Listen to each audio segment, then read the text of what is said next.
오늘도 살아계신 하나님의 말씀에 능력과 은혜가 또 오늘도 변함없이 새벽을 깨워 주님께 기도하며 나아가는 저와 여러분에게 가득하기를 좋으신 예수님의 이름으로 간절히 축원드립니다.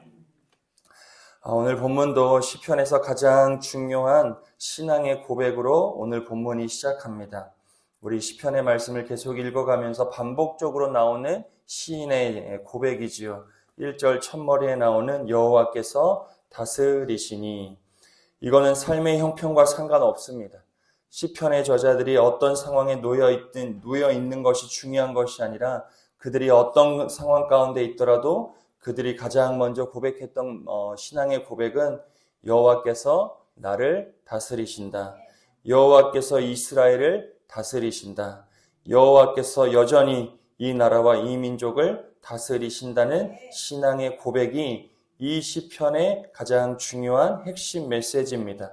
그러니 그들의 입술에서 절망 속에서도 노래가 나올 수 있었던 것이고, 고난과 고통 속에서도 하나님에 대한 믿음이 흔들리지 않을 수 있었던 것, 나를 다스리시는 하나님에 대한 믿음의 고백 때문입니다.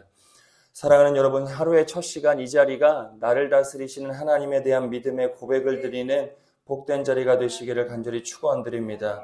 위대한 고백이죠. 하나님께서 나를 다스리신다. 지금까지도 그랬지만 오늘도 그렇고 내일도 앞으로도 하나님만이 나를 다스리신다. 이 하나님이 어떠한 하나님이냐? 오늘 시편의 저자는 1절에서 5절까지 이 하나님은 만민이 떠는 거룩한 하나님임을 이야기합니다. 그분이 좌정하시면 땅도 흔들린다. 시온에 계시는 이 여호와는 위대하시고 모든 민족보다 높으시다. 그의 이름은 두려운 이름이다. 그는 거룩하시다 이야기합니다. 이것이 하나님에 대한 우리의 고백이기도 하죠. 하나님은 거룩한 하나님. 우리는 절대 하나님께 가까이 나아갈 수가 없지요. 그렇다고 하나님의 존재를 우리가 부정하느냐? 그렇지 않아요. 새가족들하고 성경 공부를 하다 보면 하나님, 예수님, 성령님에 대해서 설명을 해야 되는데 이게 좀처럼 쉬운 개념이 아닙니다. 세 분이 한 분이시고 한 분이 세 분이라고 하는 삼위일체의 하나님에 대한 설명이 사실 이해하기가 쉽지가 않죠. 물론 이해의 영역은 아닙니다. 물론 믿음의 영역이긴 하지만 그래도 어느 정도의 이미지를 가지고 우리가 생각할 수 있어야 되기 때문에, 하나님은 거룩하셔서 우리가 절대 가까이 갈 수 없어요. 그렇다고 하나님이 안 계시느냐? 하나님이 두려운 분이시느냐? 또 그런 거는 또 아니죠. 우리가 그래서 흔히 태양에 비유할 때가 많이 전적으로 맞는 설명은 아니지만 비유를 그렇게 한다는 것이죠. 태양 절대 우리가 보고 싶어도 눈앞에서 볼 수 없어요. 태양을 직접적으로 보는 순간 어떻게 됩니까? 우리의 눈이 멀어버려요. 가까이 가면 갈수록 어떻게 돼요? 우리는 가기도 전에 온몸이 불타버릴 겁니다. 그렇다고 우리가 태양의 존재를 부정하느냐? 부정하지 않아요. 여기 계신 분들 중에 매일 아침마다 해가 떴느냐 안 떴느냐 직접 바깥에 나가 어디 산 위에 올라가서 확인하시는 분 계세요? 없어요. 태양은 그냥 있는 거예요. 아침이 되면 변함없이 뜨는 겁니다. 저녁이 되면 달이 뜨는 거예요. 달이 보이는 것이죠. 우리가 그 존재를 확인하기 위해 애써 노력하지 않아요. 주님이 어쩌면 그런 존재일 수 있습니다. 주님은 언제나 무소부재, 언제나 변함없이 그곳에 계시죠. 내 삶에 계시고 온 땅을 다스리시기 위하여 하늘에도 계시면 내 마음 가운데 계시는 분이 여호와 하나님이시다. 하지만 그분은 절대 죄인인 우리가 가까이 갈 수 없는 거룩한 분이심을 우리가 꼭 기억해야 됩니다. 하나님은 우리의 친구, 우리의 벗, 나의 동반자, 나의 동행자, 언제나 내가 아버지라 부르는 친근한 분이시기도 하지만 그분은 공의와 정의를 가지고 나의 삶을 심판하시는 하나님이시기도 하다는 것을 우리가 분명히 인식하며 신앙해야 됩니다. 사랑하는 여러분, 오늘도 하나님이 나를 친근하게 내 삶 가장 가까이에서 나를 다스리시지만 그 하나님은 온 땅의 두려운 이름, 온 땅의 거룩한 이름, 온 땅이 존귀하게 여겨야 하는 거룩한 하나님이심을 잊지 않고 그 하나님 앞에 저와 여러분의 삶을 세워가는 은혜가 있게 되기를 좋으신 예수님의 이름으로 간절히 축원드립니다. 예배를 통해 우리가 그 하나님을 인식할 수 있어야 돼요. 하나님이 그저 친근하고 하나님이 그저 가까운 존재뿐만 아니라 그 하나님의 영광과 하나님의 존귀 앞에 우리의 삶이 압도되어질 수 있어야죠. 그것이 교회와 우리가 처음으로 누리는 영광이지요. 존전에 들어오게 되면, 주의 성전에 들어오게 되면 주의 영광 가운데 우리가 압도됩니다. 압도된다는 게 뭐예요? 압도된다. 임재가 어떤 의미입니까? 주님께서 나에게 임재하세요. 그게 어떤 의미예요? 내 마음과 내 삶이 완전히 다 사라져요. 내 마음의 생각도 사라집니다. 그러니 예배하면 변할 수밖에 없어요. 그 거룩한 주님의 존전 앞에 내 존재가 진실되게 쓰면 나는 사라지고 내 안에 예수가 드러날 수밖에 없는 겁니다. 오늘 이 시인이 여호와는 나를 다스리신다며 하나님에 대한 분명한 믿음의 고백을 드리고 있지요. 4절을 보십시오. 능력 있는 왕은 정의를 사랑하시나 주께서 공의로 견고하게 세우시고 주께서 야곱에게 정의와 공의를 행하신다. 하나님은 반드시 공의로서 우리의 삶을 심판하세요. 내가 친근하게 대했다고 하나님이 나를 그냥 어물쩍 넘어가시는 분이 아니에요. 우리는 그럴 수 있습니다. 내가 친하니까, 저 사람이 나를 잘 이해해 주니까, 저 사람이 나에게 좋은 거 주니까, 저 사람이 나에게 잘해 주니까 저 사람의 허물 우리는 그냥 덮고 지나갈 때가 있습니다. 저 사람이 조금 잘못해도 그냥 이해해요. 사람들이 손가락질해도 그냥 나는 괜찮다 여길 때가 있어요. 잘못했어도 우리는 그렇게 편파적으로 살아갈 수 있습니다. 하지만 하나님은 그렇지가 않아요.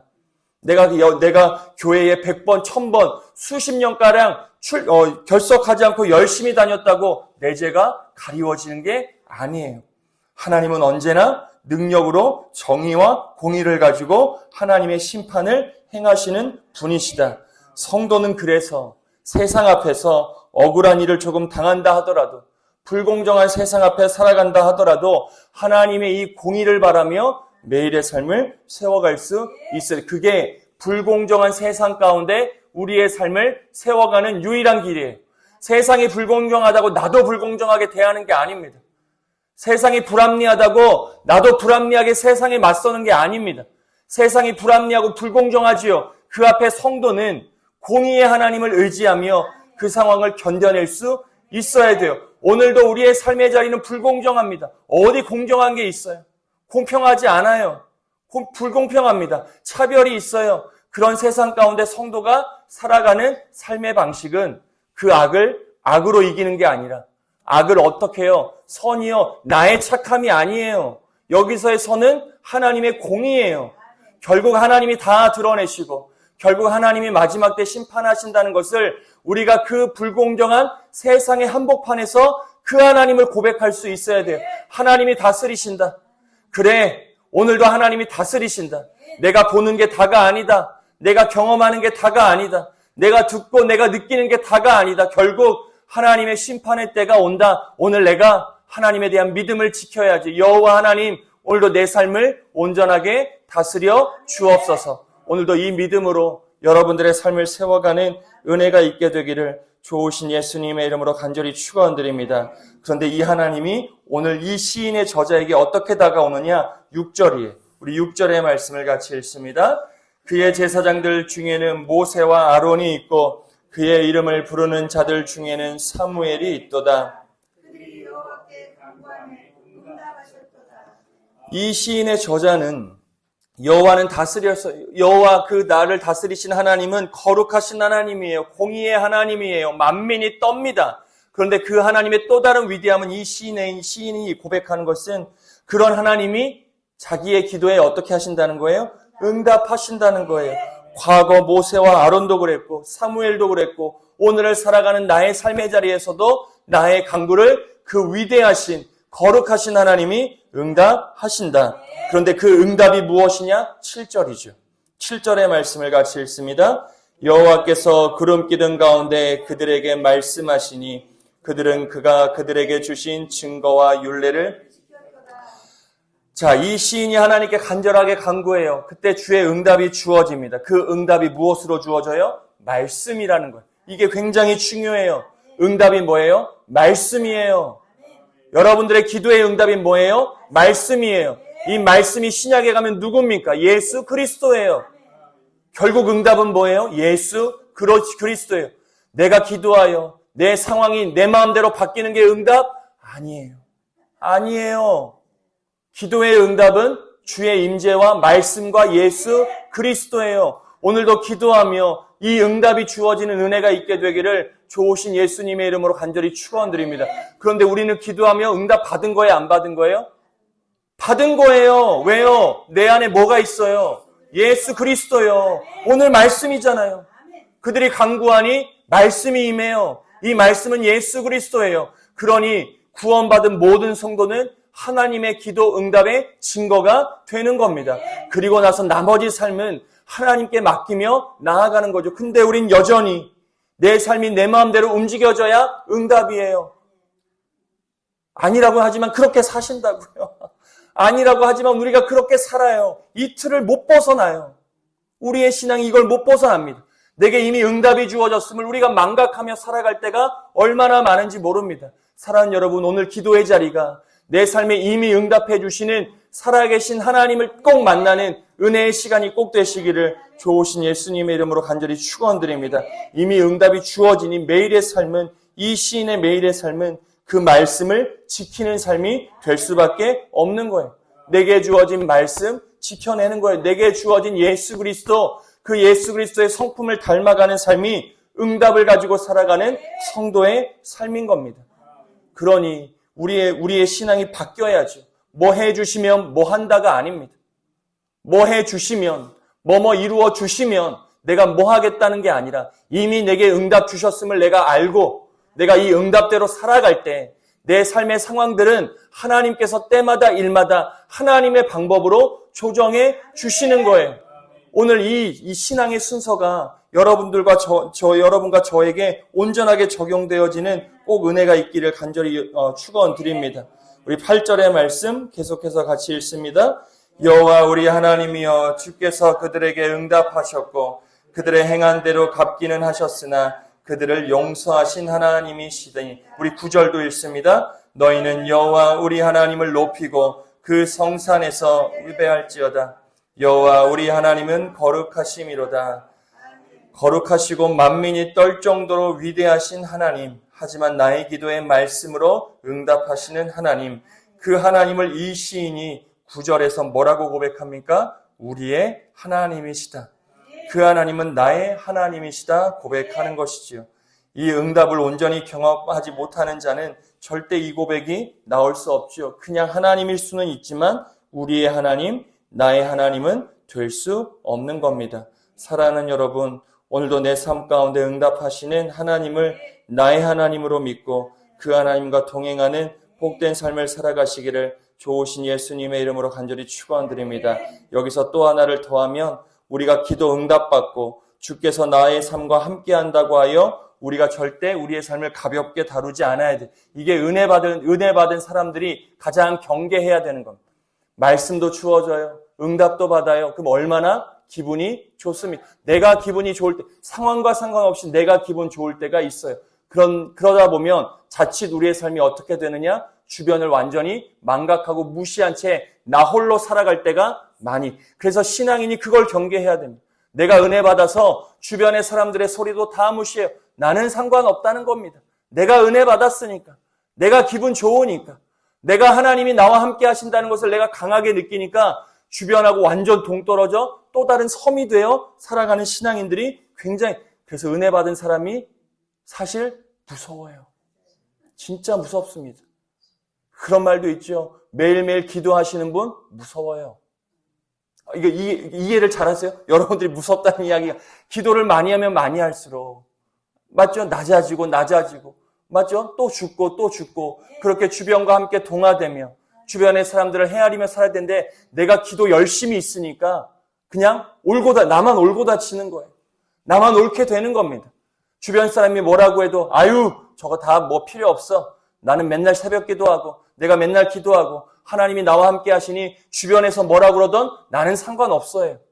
기도하고 은혜 받을수록 더 겸손해질 수밖에 없고 은혜 받을수록 하나님에 대한 그 두려움, 하나님이 어떠한 분이신지를 은혜 받으니까 알잖아요. 그렇기 때문에 우리가 죄를 가볍게 여기지 않는 삶을 살아가죠. 내가 충만하다고 내 중심적인 삶을 살지 않아야 됩니다. 왜 은혜 받으면 그 사람 중심으로 사람들이 많이 모이고 선한 일들이 이루어져야 되는데 은혜 받은 사람들이 무서워요. 정말 무섭습니다. 헌신 많이 하시는 분 무서워요. 잘 보세요. 헌신 많이 하시는 분이 어때요? 목소리도 커요. 정말 그렇습니다. 오히려 일할 수 있는 게 어떤 거예요? 얼마나 감사한 일이에요. 내가 일할 수 있는 거 감사한 일이에요. 근데 내가 좀 일한다고 우리는 어떻게 돼요? 내 주장이 세질 때가 있어요. 안 저만 그런가요? 그래요. 우리가 그렇다고요. 내가 수고하고 내가 애쓰는 거, 내가 다른 사도보다 수고할 수 있는 이유가 뭐예요? 하나님의 은혜잖아요. 그러니까 사도 바울이 수고하며 큰 소리 냅니까? 아니요. 사도 바울은 하나님의 은혜라는 걸 알았기 때문에 자기가 수고하면 수고할수록 낮아질 수밖에 없어요.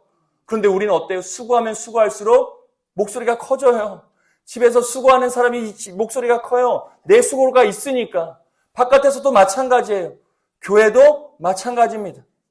교회도 보세요. 어떤 분들이 이렇게 얘기하면 또 오해가 생길 것 같아요. 누가 목소리가 크냐? 일 많이 하시는 분들이. 기도 많이 하시는 분들이에요. 예배 열심히 나오시는 분들이 말이 많아요. 우리가 은혜 받을 때 이 마음을 견지해야 됩니다.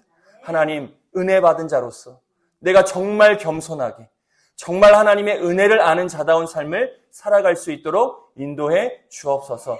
내가 수고할 수 있는 거, 주님, 내가 이것저것 문제를 바라보려고 수고하는 거 아니잖아요. 내가 수고하고 헌신하는 거 다 하나님의 은혜 때문에 하는 건데 내 수고와 내 헌신이 정말 하나님께만 영광되어지고 내가 수고하고 봉사할수록 내가 낮아지고 겸손해질 수 있도록 주여 내 마음을 꼭 붙들어 주옵소서. 그래야 하나님이 그 삶을 끝까지 붙들어 주시지요. 조금 은혜 내가 조금 줬다고 막 교만해지고 그러면 하나님의 마음이 얼마나 오늘도 아프시겠습니까? 오늘도 우리가 응답으로 오늘 하루의 삶을 시작하는 겁니다. 이 자리에 있다는 것이 주의 응답의 증거예요. 응답으로 살아가는 우리의 삶이 오늘도 주의 말씀을 지키고 은혜 받은 자다운 겸손하고 또 존귀하고 또 많은 생명들을 살리는 축복의 삶으로 나아가는 복된 은혜가 있게 되기를 좋으신 예수님의 이름으로 간절히 축원드립니다.